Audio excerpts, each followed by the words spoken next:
Baik, pemirsa, terima kasih Anda masih bergabung bersama kami dalam Market Opening dan kita sudah tersambung melalui line Zoom bersama dengan Grace Erin Gloria. Beliau adalah Head Online Trading dari Nilai Inti Sekuritas. Halo, selamat pagi Mbak Grace. Selamat pagi, Apa kabar Anda hari ini? Dari baik, sehat. Baik, terima kasih atas waktu yang sudah diberikan. Ini juga kabar baik kalau kita lihat sentimen dari global ya. Pada pekan lalu, Wall Street-nya hijau, Eropa hijau, Asia hijau. Indeks harga saham gabungan saja nih yang sudah mulai kena aksi profit taking begitu. Anda melihat bagaimana dengan sentimen global tadi? Seperti di Amerika Serikat, meskipun data non-farm payrolls ini masih di bawah ekspektasi begitu ya. Dan ini justru kaitannya dengan rancangan undang-undang stimulus yang justru dilihat ini justru peluang nih untuk segera kita sahkan begitu. Bagaimana Mbak Grace? Betul, kalau dari global market, mostly dari China, zona euro juga semuanya sudah bertumbuh dengan sangat baik ya. Dari kuartal sebelumnya juga memberikan feedback yang sangat baik. Tapi kalau memang masih menunggu untuk yang rilis pengangguran di AS beberapa data, karena memang mungkin investor masih menunggu atau wait and see terkait stimulus fiskal pada saat masa pandemi ini. Tapi mostly semua dari China, Euro, semua angkanya memang sudah baik. Tapi untuk pelemahan di Indonesia sendiri memang karena angka COVID sempat naik ya, sempat kemarin itu memang jadi membuat tertekan IHSG-nya. Lebih kepada sentimen dari COVID-19 di dalam negeri kah untuk bicara mengenai trigger ya dari pergerakan indeks harga saham gabungan atau memang faktor dari global juga nih yang ikut mempengaruhi karena kita lihat kan asing juga sudah mulai melakukan cicil jual sementara sebagian lainnya juga masih ada yang masuk dan dominasi dari investor domestik saat ini sudah secara umum ini untuk market di pasar modal kita. Kalau dari sentimen asing memang mungkin banyak yang profit taking karena itu ditandai dari IHSG kemarin yang menunjukkan levelnya itu turun di level 5.803. Tapi untuk domestik sepertinya mulai investor domestik mulai masukin dananya lagi karena memang sudah melihat perkembangan vaksin, terus kehidupan new normal sepertinya sudah berjalan lagi yang biasanya WFH biasanya sekarang udah overflow seperti itu. Betul. Adakah itu akan meningkatkan kekhawatiran berikutnya nih, Mbak Grace, kalau kita bicara mengenai COVID-19 begitu? Karena kan ini di luar dugaan juga terjadi tidak hanya di Indonesia, bahkan sejumlah negara begitu seperti Amerika Serikat, kawasan Eropa pun mengalami lonjakan yang sama begitu untuk COVID-19.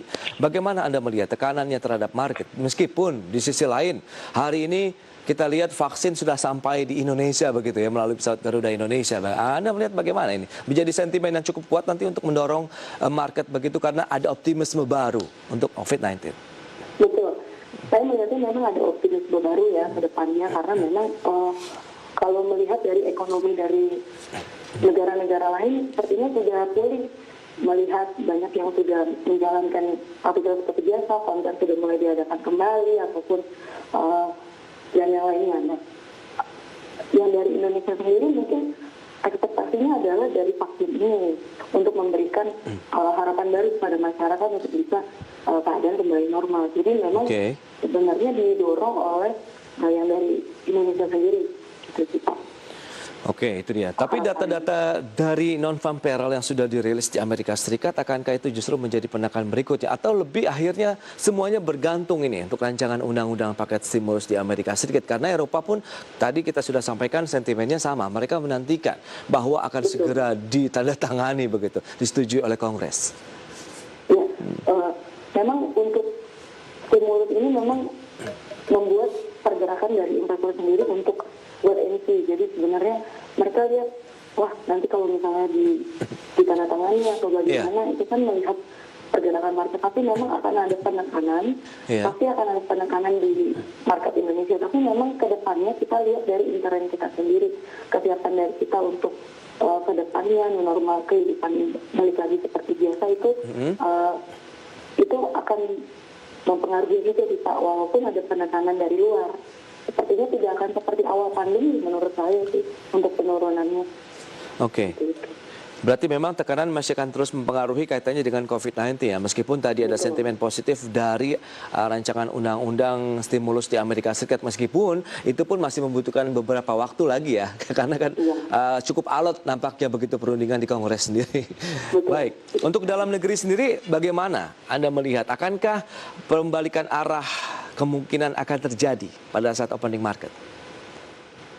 Untuk pembalikan arah sangat mungkin terjadi karena memang untuk akhir tahun ini kan apalagi kita ada berita bagus ya, vaksin Sinovac juga sudah hadir, tapi memang kita butuh waktu untuk ada analisa dari BPOM atau dari kehalalan dari MUI, jadi itu butuh waktu memang, tapi memang melihat dari pemerintah sudah mengerjakan kedepannya agar kita bisa tahun depan bisa minimal kita bisa new normal itu berjalan kembali, dan itu sentimen bagus sih Pak ke depannya. Untuk Desember ini juga banyak perusahaan-perusahaan yang memberikan di kuartal ketiga ini berita bagus, banyak proyek ataupun perbaikan dari sisi gainnya ataupun dari sisi pendapatannya, banyak yang memberikan di kuartal ketiga ini banyak yang bagus. Baik. Tapi kalau kita lihat bagaimana juga dengan pergerakan indeks harga saham gabungan, seperti Anda katakan kemungkinan masih ada peluang untuk mengalami rebound kembali. Berarti strategi investasi nih menjelang opening market seperti apa? Kita akan sampaikan dulu beberapa emiten update ya. Mungkin bisa menjadi bagian dari portofolio ataupun bisa dicermati pergerakan seperti apa. Mbak Grace, kita akan sampaikan terlebih dahulu. Baik pemirsa, berikut ini adalah beberapa emiten update yang akan kita sampaikan. Pertama ada Adikarya. PT Adikarya ini masuk dalam unusual market activity. Bursa Efek Indonesia masih mencermati pergerakan saham Adikarya yang dinilai di luar kebiasaan atau masuk dalam radar UMA. Kemudian berikutnya ada PT Golden Energy Mines Tbk atau GEMS yang akan menebar dividen interim hingga 20 juta dolar, setara dengan 283,54 miliar rupiah. Dan berikutnya ada Plaza Indonesia Realty dengan kode saham PLIN yang menunda pelaksanaan aksi penambahan modal dengan hak memesan efek terlebih dahulu atau HMETD alias rights issue. Itu dia beberapa emiten update dan kita akan cermati. Yang pertama berikutnya adalah dari Adikarya. Ini di mana Bursa Efek Indonesia yang sudah mencermati pergerakan sahamnya dan masuk dalam radar UMA. Kita lihat pada kinerja Jumat lalu pada saat penutupan justru mengalami tekanan minus 0,39%, berada di level 1275. Selengkapnya bisa Anda saksikan di layar televisi Anda. Kemudian kinerja dalam 6 bulan terakhir Adikarya masih sangat positif, lebih dari 150% penguatannya. Sementara year to date naik 8,51%. Adapun PE ratio yang perlu dicermati mencapai 221 kali dengan net profit dalam 9 bulan pertama di tahun 2020 mencapai 15,38 miliar rupiah. Adapun market cap mencapai 4,54 triliun rupiah. Baik, Mbak Grace, kita akan cermati beberapa emiten update yang sudah kita sampaikan tadi untuk pemirsa IDX Channel. Kita akan cermati yang pertama dari Adikarya dulu nih. Masuk dalam radar UMA dari Bursa Efek Indonesia. Apa yang bisa Anda analisis ini, Mbak Grace, untuk pergerakan dari Adikarya? Oke, kalau Adikarya kan memang pergerakannya memang signifikan beberapa minggu terakhir. Tapi memang kalau ditarik dari historical 6 bulan belakangan, memang pergerakannya memang mengikuti kenaikan dari harga ISG sendiri. Jadi dia itu melonjak sekitar, yang tadi yang Bapak sebutkan, 150%, sampai awal tahun aja tumbuhnya lumayan. Tapi memang didorong juga oleh pemulihan ekonomi akhir-akhir ini 6 bulan belakangan nih. Jadi dengan tender ADI yang lumayan banyak ya, dikabarkan juga di banyak ADI menerima proyek-proyek baru ke depannya untuk tahun 2021, per tahun 2021 untuk proyek-proyek tol baru, proyek tol yang ada di luar kota Jawa, untuk pengerjaannya juga banyak ADI yang mengerjakan. Berarti memang kalau dari sisi fundamental tidak ada yang salah begitu, maksudnya ini memang masih dalam kondisi yang sehat begitu untuk Adikarya sendiri. Betul Pak. Baik, dengan pergerakan yang kemarin mengalami tekanan jual kemudian masuk dalam radar UMA ini, apa yang bisa kita cermati tentunya bagi para investor yang sudah memiliki portofolio Adikarya misalnya?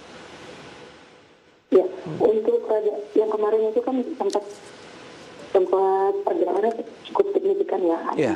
Tapi untuk kedepannya memang Adi lumayan bisa dikoleksi gitu untuk para investor. Untuk yang kedepannya memang melihat jangka waktunya menengah ke jangka panjang. Oke. Karena kan Adi kan kedepannya masih ada proyek dan itu memang mostly itu 7 proyek, hampir 7 proyek itu Adi yang pegang gitu istilahnya. Jadi untuk kedepannya memang proyeknya masih bagus dan proyeksi kedepannya juga saham Adi akan lebih bagus karena harganya sekarang masih lumayan murah gitu. Oke. Masih di kisaran lumayan murah. Oh, berarti dari sisi valuasi juga tidak terlalu mahal begitu untuk pergerakan Iya Adikarya. betul. Oke. Rekomendasi yang bisa Anda berikan untuk Adikarya atau secara umum sektor konstruksi begitu, apakah memang masih menjadi momentum yang tepat untuk kita menjadi bagian dari portofolio yang kita miliki atau masih wait and see kalau kita bicara sektornya konstruksi? Iya kalau misalkan posisinya sudah naik banyak, agak baiknya untuk tahu koreksi dulu sebentar. Oke. Nanti masuk di posisi sekitar 1000, di bawah 1.200-an, itu bisa masuk untuk dapat upside yang lebih tinggi lagi Pak. Oke, berarti buy on weakness ya, sedikit ada pelemahan mungkin baru kita bisa mengambil posisi beli ya untuk Adikarya meskipun secara fundamental juga masih mendukung untuk kinerja dari Adikarya Persero Tbk. Baik, kita akan jeda dulu Mbak Grace, di segmen berikutnya kita akan ulas ini di mana Inggris juga akan menjadi negara pertama ya yang akan menggunakan vaksin dari Pfizer kemudian BioNTech tadi. Kita akan lihat apakah ini juga menjadi penantian juga bagaimana hasilnya. Tadi sudah disampaikan juga bahwa Ratu Elizabeth kemudian Pangeran Philip juga menjadi bagian dari orang yang akan mendapatkan vaksinasi dari vaksin COVID-19 di Inggris. Kita akan segera kembali usai jeda berikut ini.